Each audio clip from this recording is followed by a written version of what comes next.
Welcome to another episode of Let's Talk Football with Coach Ahiri. On today's episode, we'll be discussing a look at Nigeria versus Cameroon. What a game! We could say the desire from both teams to win. So, first of all, I'll just take a look at both teams' formation, the tactical setup. As you can see, both teams have similar formation. This is Cameroon playing a 3-4-3 formation, as against Nigeria also play in a 1-3-4-3 formation.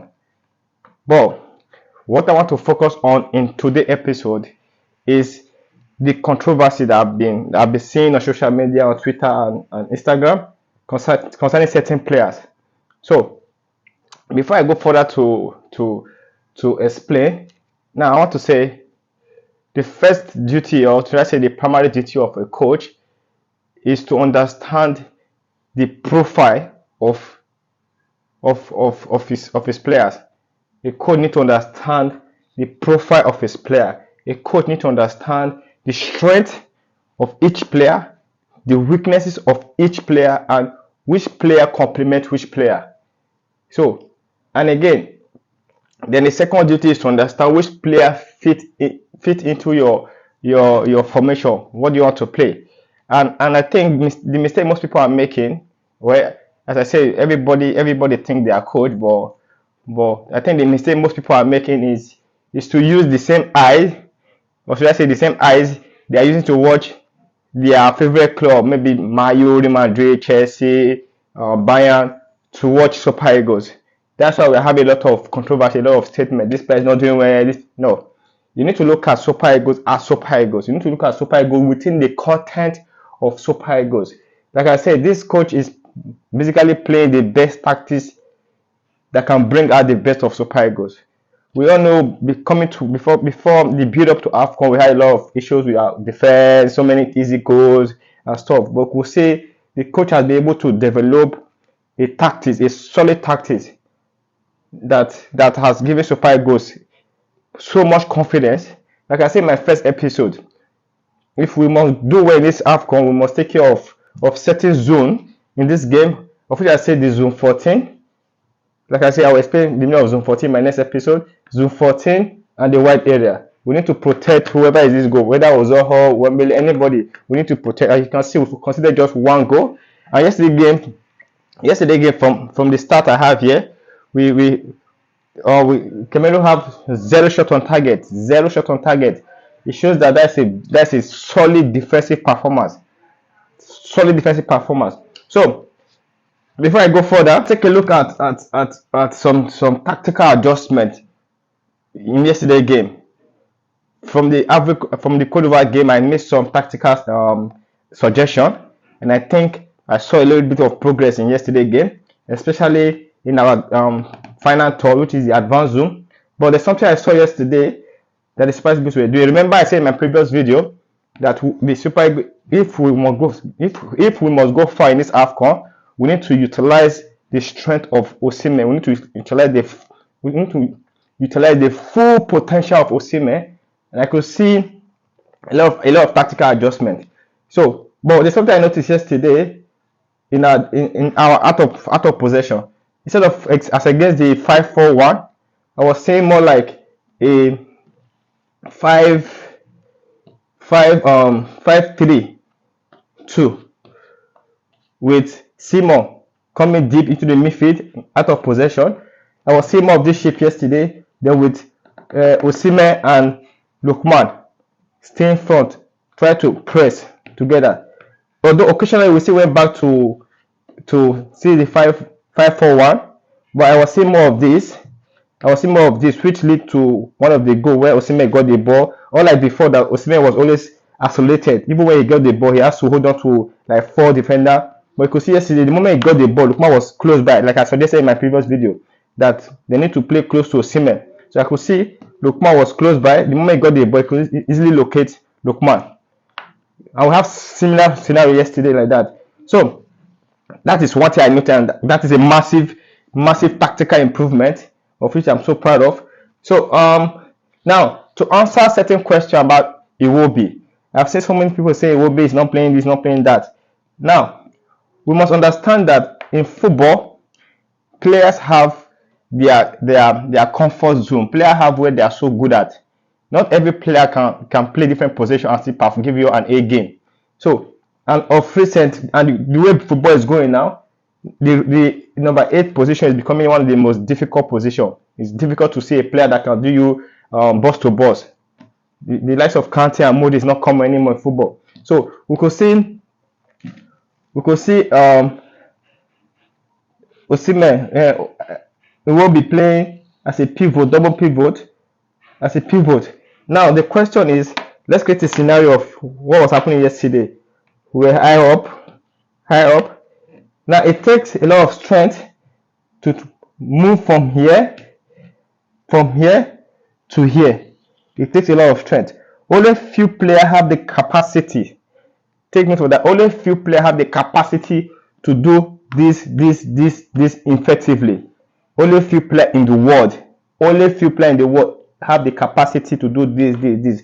That's why most teams play double creative double camp with a single DN. It becomes so easy for these two to perform effectively here. Even the KDB, the top player, they always stay close to this zoom 14 of the opponent. That is the attacking third. But the moment you're asking a player to play a double role, which is defensive role and an attacking role, it becomes so difficult.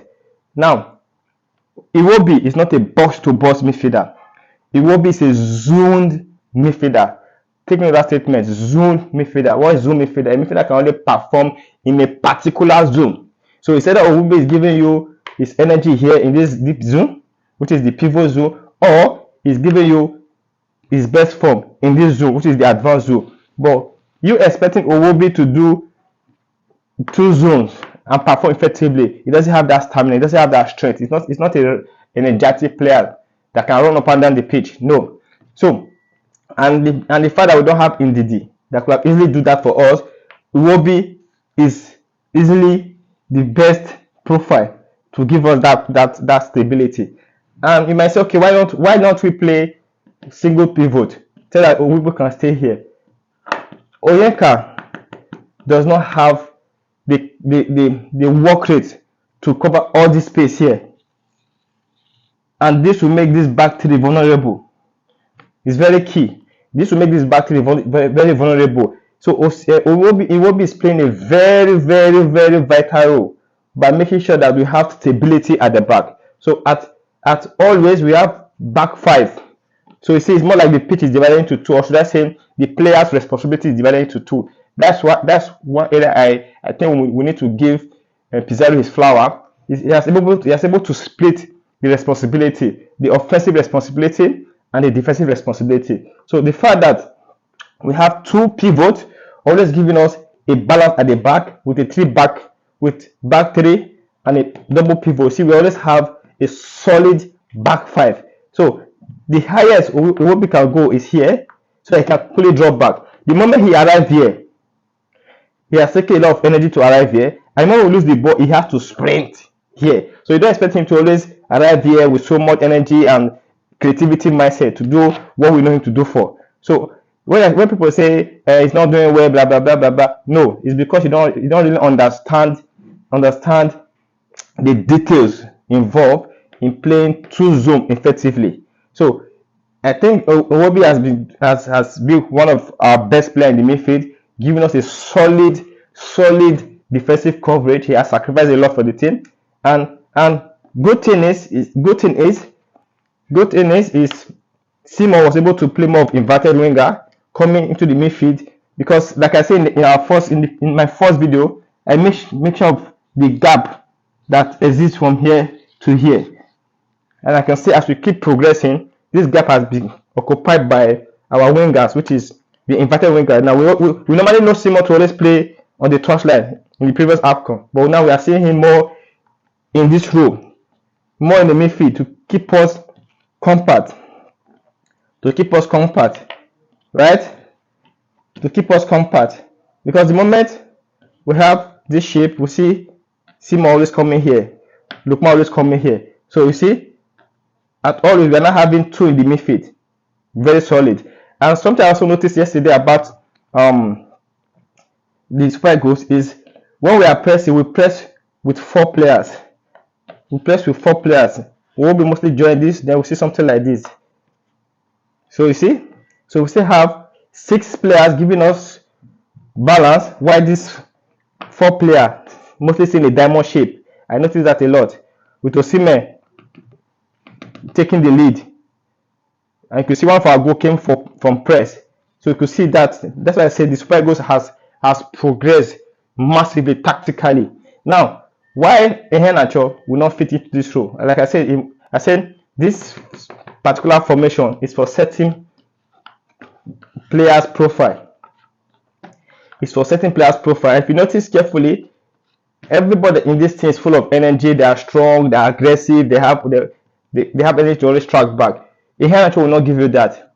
Iheanacho does not have the ability or the strength to defend as much as possible. It's more of like an advanced zone player, and we need players who can easily track back like this as fast as possible, to give us strong defensive coverage as fast as possible. This is the strength of Super Eagles. And Iheanacho will not give us that. Iheanacho is more of a flair player. So like I said, he doesn't fit into this current Super Eagles formation and style of play. So we have Iheanacho. If we have Iheanacho in this formation, we always mean one thing, that there will be a lot of gap in the midfield, and Osimhen will do more, try to cover up this place, come down, or Iwobi will be forced to step forward to cover this space. And when we step forward, we have a gap here. And when there's a gap here, probably this player might be tempted to step forward. Then we create what we call imbalances in the defense shape. You see, one player not fitting into the style of play will always cause deficit in the formation. So the best thing to do is what the coach is doing now, putting him on the bench. Let the result keep coming. That's what we're after. Let the result keep coming. So the case we need to change style of play, we need more goals, or we need to, then we can say, okay, introduce Iheanacho. But the way Super Eagles is playing now, the way they are staying very compact, every player is giving their best and everything, Iheanacho will not fit into